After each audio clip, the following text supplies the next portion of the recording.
Welcome to Franchise Marketing Radio, brought to you by SEO Samba, comprehensive high-performing marketing solutions for mature and emerging franchise brands. To supercharge your franchise marketing, go to SEOSamba.com. That's SEOSAMBA.com. Lee, this is going to be a fantastic segment. Please join me in welcoming to the broadcast CEO with a place at home, which is senior focused care, Mr. Dustin Distefano. Good morning, sir. Good morning. Well, Dustin, before we get too far into things, can you tell us a little bit about a place at home? How are you serving folks?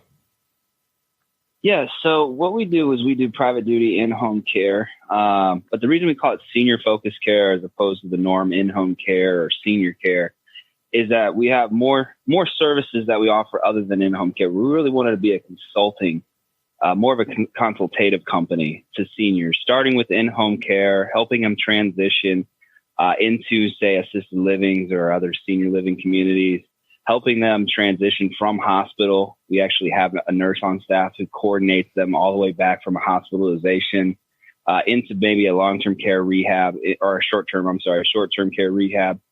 Back to home, and we're there every step of the way.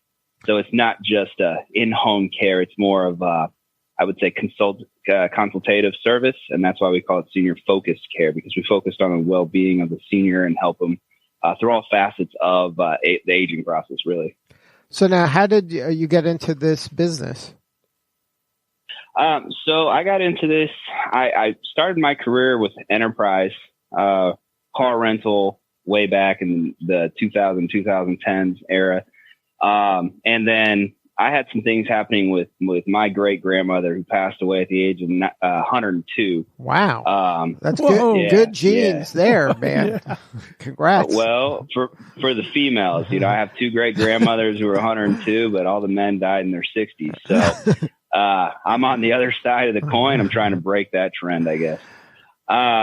So she had some things. She had to move. She was in rural town America. She had a choice to make. Do I move out of my home into that local nursing home that services, multiple communities, 30 miles, 40 miles away in rural town, Iowa? And she chose to stay there. The other option was to move to Des Moines or Omaha, where she could be around family and get a small apartment and get in-home care. But there wasn't in-home care available in small town Iowa. So when she moved in, this gal was sharp as a tack. It wasn't safe for her to be alone. She smoked until she was 90 some odd years old. And, she was just an anomaly of a human being. And, when she moved, she was just very stubborn. She would run away and a lot of things happened, and she wanted to be home. Yeah, that's the short end of the story. And, my passion is to try to find that rural solution, but it's kind of a hard nut to crack, but that is my passion overall. But that's what got me looking into home care. And then fast forward, I met my partner, Jared, who I've known since fourth grade, and he had some things happening with him, and we just took it from there and ran with it. So now in the initial business, was it difficult to, for this person in this local market, what are their choices? Like if there's not family there's not a lot of choices, right? No, that's how rural America. Stone had mentioned he was down in Atlanta. So think if you go out into the backwoods of Atlanta, in the middle of nowhere, and you have a 90-year-old and all their family moves to say Atlanta or Florida or gone, you're going to have a nursing home that services like 50 miles. Like people come from so and so over to here and so into this one spot. That was her option, and the sad thing was the nursing home that she moved into was literally, I kid you not, right behind her house. So that's why she would run away. She would get out and she would go to her house. Well, her house got sold to the state, so she went on Medicaid. It was just a really sad situation to see. And that's what a lot of people face in rural America. It's a hard thing to solve just because of the resources of employees and caregivers. And then, so your solution is what? Does someone come in and stay with them for so many hours of the day? Like, what is the interaction with the senior? Yeah, so our we can provide anywhere from 3 hours to 24/7 care. We put CNA certified nursing assistants in the home. We put home health aides, and it's called in some states, or personal care attendants in other states. And we're really there to maintain safety and dignity and independence at home. A lot of people, if you're surveyed, 9 out of 10 seniors would more than likely say they want to age in place and that's their house. So we provide that service to make that possible. And that's an important consideration, right? It's more affordable, isn't it, to age at home than it is to go into one of these assisted living or these kind of more, where you're taking them somewhere out of their element and then they're having a lot of infrastructure and care in that other place. So that's a great question. That's actually what kind of grew us into being more of a senior focused care to do what's the best for them. So yes, home care always it can be the most affordable way of care, but there are times where home care can be the most expensive. Just to give you the high end of the spectrum, if you were to do 24/7 care leave for 30 days, 1 month of 24/7 care, you're looking at $15,000 to $17,000 for that month. Ouch. That's one-on-one care, 24 hours a day, someone there with you. So, when you get those cases, you have to look at other options because, 2 to 3% of America can afford that. Right. Right. And so what we would do is we would say, all right, what are your goals as a senior? My goal is to stay at my home as long as possible. Okay. Well, where's the break even? Right? Where are you spending where assisted living? If your budget was, say, $5,000 a month for in-home care, when are you going to run out of money? Right? And if they say 5 to 6 years, okay, we can do that, but we need to have a backup plan to get you into maybe an assisted living in 3 to 4 years, because Medicaid can come in and cover that services. It can cover in-home services as well. But if you deplete all your assets, we're primarily a private pay business. So we don't want to deplete all your assets and all your funds in home. We got to set you up with a plan so that you make the right decisions for you. That's kind of how everything evolved over my first couple of years, me and Jared's first couple of years of doing this, is we wanted to not just focus on keeping them at home. We wanted to do what was best for them. And so we really kind of write a business. I like to say it. We basically write a business plan and say, what are your goals? How long can this sustain? And what route should we go in the next couple to 3 years? So you're looking at it more holistically over their lifetime, not just the amount of time you spent with them just doing the home part. Yeah, exactly. That's why we want to be more of a consultative service. Right. And then the relationship, do it right. And that way the relationship kind of expands for a longer period. Mm-hmm, exactly. So now, at what point did you decide, hey, franchising might be the best route for this business? Me and Jared actually had we've been friends since fourth grade. This is kind of where we butted heads a little bit. Do we do a private or do we do franchising? And ultimately we landed on franchising, not because, that's kind of the common in this industry. You see a lot of franchises that do this, but because what we found is it's the ownership piece, right? It's giving the ability for someone to own this business. And then when the consumer or the client or the senior comes to you looking for services, you have the ability to say, I own your care. I'm not a hired manager. I am in charge of your care. Like what we do affects not only you, Mrs. Smith, it affects my business. And that's why we really like franchising, because Lee, if you were to interview me for your mother, right, and I'm the owner, right, I'm coming out and I say, hey, we're going to take care of you 24/7 hours a day. I'm available for you. If you need anything, call me. I own this. Versus someone who says, well, I'm the executive director.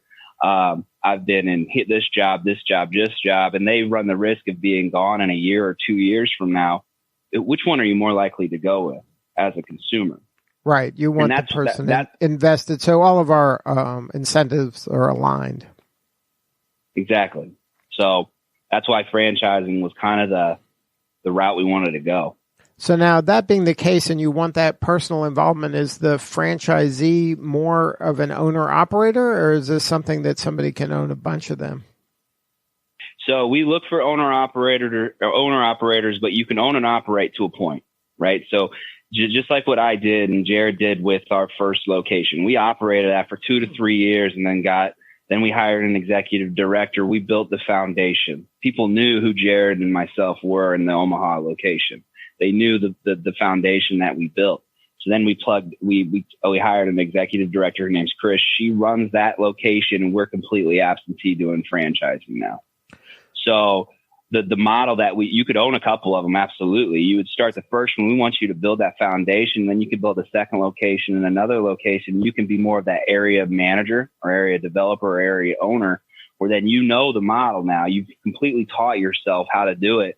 And then you can run 3 locations using us, the franchisor, as your support. We offer services for franchisees where we'll train your manager. They can come up to Omaha, or we can fly down there and train them as well. So they can utilize the partnership of franchise or franchisee to really make that possible in the future. But we would want them to run the first one for a couple of years to make sure that that their foundation is set.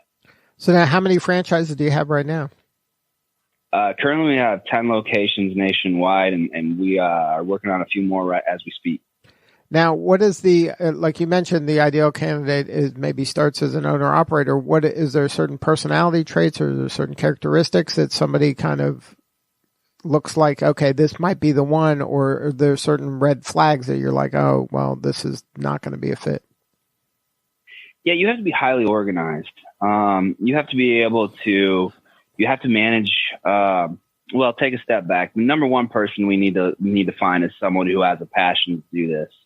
That's probably that's hands down the number one reason you get into this business is because you have a passion to want to help people. That's number one. Number two is you got to be able to manage, or you got to and sell, because we're like a recruiting agency, right? And it's a two-folded sales process. You're selling caregivers because there's competition out there. You have to be able to sell caregivers why they work for you. And then you have to manage them properly and build that culture that we teach you how to build so that they stay with you, right? Our retention in this industry is horrible, and healthcare in general is terrible, but in home care, it's pretty bad as well.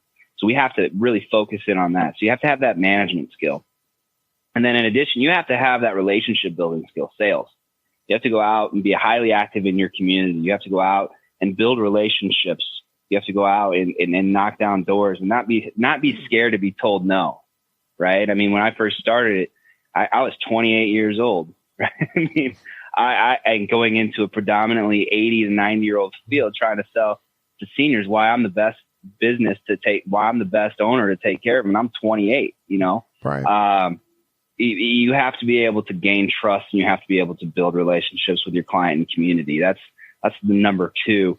And then the number three is you got to be very strict with yourself as an operator, right? This is a touchy-feely business. You're going to feel bad. There's going to be times where you have to say, hey, you know, you owe us $15,000 in care. Like, you do 24/7 care. They owe you that's like a car, right? And then you're paying payroll on that. That's $7,000 to $8,000 of payroll that you're paying on that. So you have to be able to collect and manage those receivables and manage your operation. So those are the top ones by far. Do you find that the people that are drawn to this industry are like you, that had some personal kind of experience with a grandparent or a parent, an aging parent or grandparent? Yeah, I see it all the time.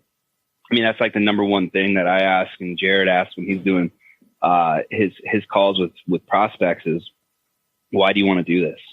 Right? And we're looking for that story, because you got to be able to relate to what the senior is going through. And if you can relate to almost that, every situation's different, but if you have a story to be able to relate to it, your chances of building that and getting those clients on service is a lot higher. Now, when you're doing this kind of work, it must be really rewarding in a lot of ways, that you're getting a lot of kind of appreciation from the family. Do you spend a lot of time with the family as well as the senior? Oh, absolutely. I mean, the person that we sell to typically is the adult child. You start there and then move on to the next stage. They're like the gatekeeper, I would say, of mom or dad, because that's a generation. I mean, it's one of the best generations of all time, right? They built America to where it is, you know, and they're very, very, in lack of a better term, stubborn. You know, they've lived through wars. They've lived through turmoil. They've lived through they've had to learn how to manage their money. And when you talk about services like that, they're very independent. So you have to build that relationship with the family, and then they make that intro over to mom and dad. Then you have to build that trust with mom or dad. Now, so it seems like you have a good handle on what the ideal candidate looks like. how do you go about kind of finding them and attracting them to your offering as opposed to, like you mentioned, there's a lot of competitors out there? We really try and recruit franchise owners through different marketing avenues. LinkedIn's a big one. We try and market through there using some of their functionalities. We're trying to find the owners that we want, as opposed to a lot of, like paid. We do pay like paid leads and stuff like that. But we really want to try and go out and find the people that we're looking for. And we do that through SEO. We do that through recruiting and social media. And it's worked out well to this point. And we're looking at other new avenues, a lot of videos. We do a lot of videos out there on the websites for us of owners. And we really use our people, our franchise owners, as marketers because those are the people they want to talk to. And then when a person says, okay, I'm interested, is there, you have a good training system and onboarding system to get them up and running? Oh, absolutely. I think if you were to ask our franchise owners, what's the number one thing they like about us, is we are extremely detailed, right? For onboarding, we use a function called Asana, and it's literally a communication platform where it's all laid out. You have to do this before you can do this. It makes Gantt charts, and it really keeps them streamlining all the way through. You can also communicate through the platform. If they have questions, they can send a message. It emails us those questions. We can answer them and get them going. So that's that initial onboarding. Then they come to Omaha for a full week, and we're actually talking about extending this even further to maybe 2 weeks in the near future. And we put them through the entire process, from point A to marketing, to point B to billing and payroll, to bringing on clients, to recruiting. And then on that last day of training, we literally have them do the entire process in terms of role plays, signing clients, how to market, what conversations to have with different referral sources. And I mean, that's why we were actually talking about extending it to 2 weeks, because we actually almost run out of time to get all that in, because there's always a lot of questions. And our training classes are growing I think last training we had like 64 owners. And being a smaller emerging brand, I mean, that was a lot of work. And we found out if we really want to grow this company, we have to be prepared to adapt our training. In addition to that, we go out in their first 90 days. We're not usually don't go out in their first 30 or 60. We want to get them to go in and go full tilt and get their feet wet. And then we go out there in their first, like example, I went to Little Rock last week. I went out and listened to the conversations she's having. I got to learn about Little Rock. I got to see what she was saying. I got to give her feedback. And she really found that as valuable. It's a very, very in-depth process of onboarding, launching, and then executing. If you're just joining us, you're listening to Franchise Marketing Radio, brought to you in part by the Business RadioX Studio Partner Program, helping franchisees dominate their local market. To learn more about serving your market and growing your business, go to mybrxstudio.com. Dustin Stone Payton here. I've been listening into your conversation. You were sharing with Lee and our listeners some of the vehicles that you use as a franchisor to get the word out about your opportunity. I'd be curious to learn a little bit about what have you found to be some of the best marketing vehicles for the franchisees to market their services. Yeah, so we actually have a project working right now on SEO and optimization. So when we built our websites, we did a placeahome.com, and we made everyone, I think it's called a sub. It might be something different, but it's essentially a sub-site. And then we put those in every single market and drive SEO through Google AdWords. We make them claim their business on Google My Business. They do a lot of videos that we push out there, because video's king right now. Everyone wants to see those. Without spending probably an hour to 2 hours explaining every strategy we do on that. But it's really driving those individual sites. Like NE001 is our Omaha site. So we put a budget behind the Omaha site to drive traffic there. And then our franchise owners in Scottsdale, AZ0006, would be driving there. But they're all connected to a placeahome.com. So it's having a big impact on the overall brand site. I would think that potential franchisees find that kind of depth and breadth of marketing capability. They must find that very attractive. Yeah, they did. When we started it, we actually made their individual sites. So like we would do a placeathomescottsdale.com. Well, after about 3 onboardings and the budgets that kept growing because they're individualized, the budget was spread way too thin, and the bang for the buck wasn't where we wanted it to be. So that's why we brought them all in, so that we can really drive the brand nationwide. Now, what are some of the misconceptions a potential franchisee has, going in? Because this is probably the first time that they're in this type of work, right? Aren't they typically coming from either working somewhere else, or maybe they got laid off and they're retired or something? And this is kind of a second act for a lot of people. So what are some of the misconceptions they have about this specific franchise? Misconceptions. I would say,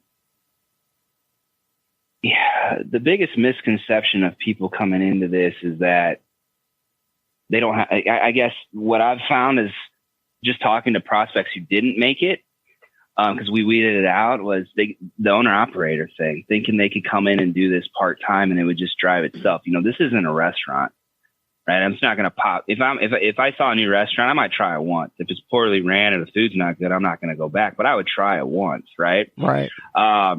With this, it's a service industry, and you have to be found. You have to go out and market, and you have to pound pavement, just like a pharmaceutical rep would do, for example, in hospitals to sell drugs to them. And you got to go out and you got to pound pavement. And for those who come in thinking, I can do this part time and keep my other job, it just doesn't work.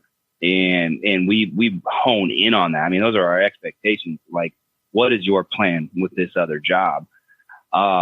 And it usually weeds people out that way. But that's probably the biggest misconception, I think, of not even this industry, franchising as a whole.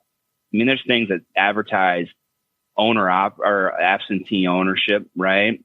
But how well is that going to do compared to someone who's actually actively running that fitness brand or other home care brand? Right.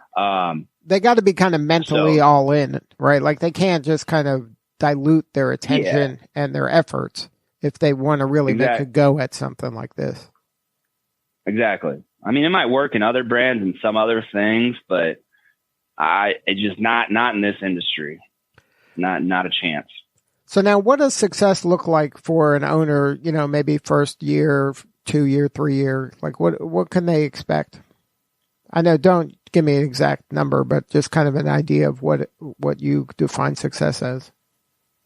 I would define success as you gaining your initial investment back within your first year, going into year 2, minus your franchise fee. I always tell people your franchise fee is an asset. You'll make that back when you sell the business. But all the expenses that you put into it, all your furniture, fixtures, equipment, all that stuff that you put into it, in our item 7, you're looking at an initial investment anywhere between $70,000 and $180,000. That includes the franchise fee. So take that out of that equation and take that down to maybe I would say 40,000 to 110, 120. If we can get that back and you paying yourself within probably 6 to 7 months, that's a success. Yeah. And it's been happening. I mean, that's the thing. This is, even if I had 200 locations, you're opening a new location. You're not, unless you were to buy a pre-existing business for $500 to $1 million, that's fine. That's turnkey. You go in and start operating it. But most of these people are wanting lower investment opportunities, and that's where it gets into more of a startup mode like this. So your first year is your foundation piece. Now tell us what it's like when you sold that first one. What was that like in the office? Man, I about fell out of my chair, actually. They signed the day they came to D-Day. And that was Grayson George out in Colorado. We hit the pay. I'm a pretty good sales guy, I would say, and so is Jared. And going into franchising, I was like, man, we're going to go out. We're going to kill it. This is what we're going to do our first year. And it took us 6 months to get our first one. And we kissed a lot. I'd say we kissed a lot of frogs. And we talked to anybody and everybody who would listen to us at that time. And it was disheartening, we looked at each other and said, what are we doing wrong? And it's hard. I look at it now and I say, man, it is hard to get someone to buy into you for that first one. So when we got Grace and George, it was like, I wouldn't say it was like Christmas. It was more like, man, someone believed in us, Right. And now they're doing well. And then someone else came on and they're doing well. And our Arizona guy is killing it in a market that's over 300 home care agencies. This dude is doing good things down there. And just seeing everyone coming in and believing to what we built, that's probably been the most rewarding thing, and something I take pride in every single day. When I come to the office, I'm like, how can I help these people who bought in? So that's kind of my role as the CEO now. Well, it's important work that you're doing, and we appreciate you doing the work, and especially giving other people this opportunity to go and serve their local community. And it's an underserved community, like you said, in these smaller towns especially, where there's not a lot of options for them. If somebody wanted to learn more and have a more substantive conversation about a place at home, what is the best place for them to go to learn more about the franchise and the business? Yeah, they want to go to our franchise website. It's a placeathomefranchise.com. They can request. There's multiple links that say inquire now. Go ahead and click that and fill out a form. And Jared, who's our president and runs franchise development, he'll be in touch. You can also call us directly at 888-502-6310. And one of our team members will get you answered and get you over to him, and he runs that, and the rest of the team is focused on the brand and the other people. All right. Well, until next time, this is Stone Payton for Lee Cantor. Our guest today, Dustin Distefano, and everyone here at the Business RadioX family saying we'll see you next time on Franchise Marketing Radio.